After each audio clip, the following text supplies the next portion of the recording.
This election, politicians tell you, is about trust.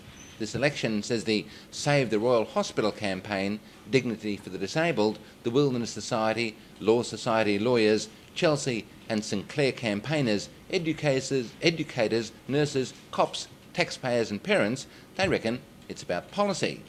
Should a fully public hospital be closed and a new private public hospital take over?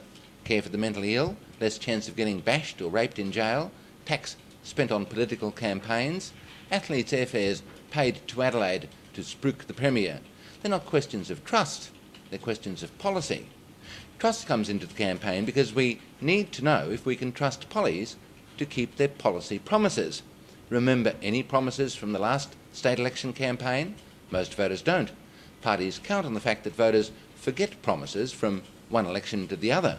Some people don't remember policies broken, trust broken, less than 12 months ago.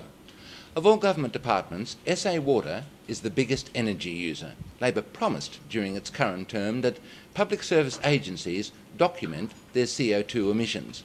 Labor's own climate change legislation makes it a legal requirement for SA Water to publish its emission reductions.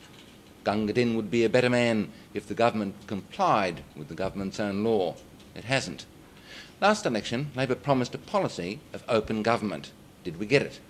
I could tell you, but it's a secret. And there's things which it did which it didn't say that it was going to do. It did not say it had a contingency to give $250,000 as a gift and on a whim to Channel 7 mogul Kerry Stokes, specifically so he could buy a military collectible. An election about trust. Groucho Marx is said to have said that if you can fake trust, you can fake anything.